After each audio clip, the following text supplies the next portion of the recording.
അപ്പൊ അവകാശം ചോദിക്കാൻ വന്നതാണല്ലേ? നാണോ ഇല്ലടാ നിനക്ക്?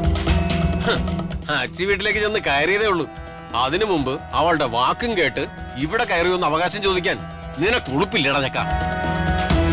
ഹരീഷേ വാ, നമുക്ക് പോവാം. ഇത് മതി.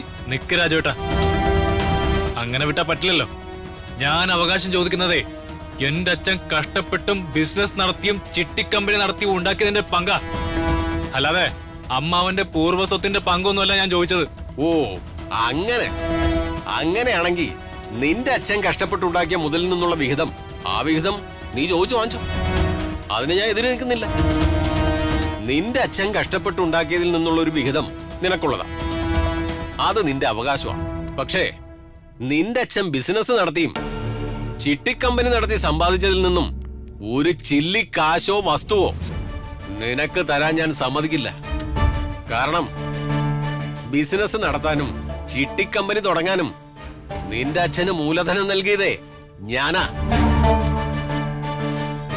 നീ വീറും വാശിയുള്ള ചെറുപ്പക്കാരനല്ലേ?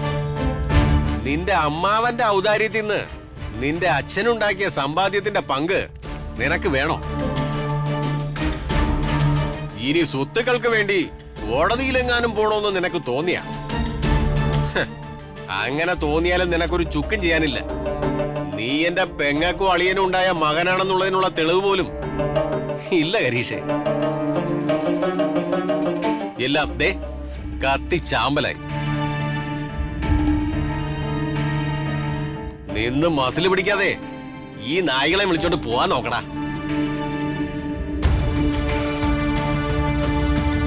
നിന്നെ ഞങ്ങളെ പടിയടച്ച് പിണ്ടം വെച്ചു.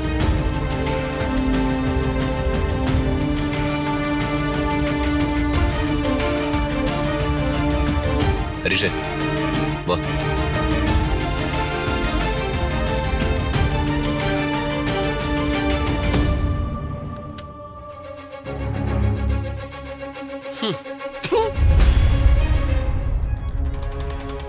തെരുവിൽ തെണ്ടി നടക്കുന്ന ദരിദ്രവാസികളെ വിളിച്ചോണ്ട് കയറി വന്നിരിക്കുന്നു.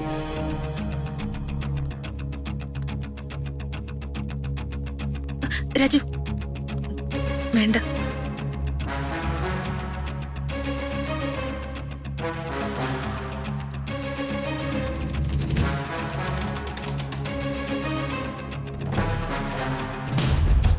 എന്താടാ? താൻ ഇതുവരെ പറഞ്ഞതൊക്കെ ഞാൻ കേട്ടു.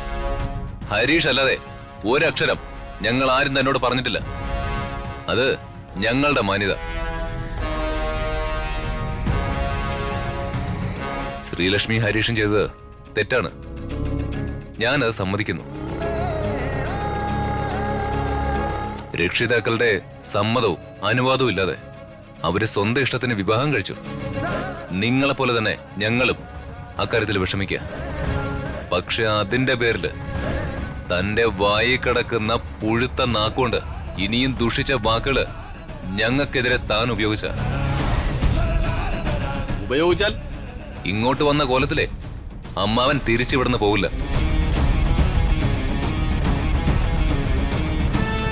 രമ്യ, അമ്മാവനെ ഒന്ന് പറഞ്ഞ് മനസ്സിലാക്ക്.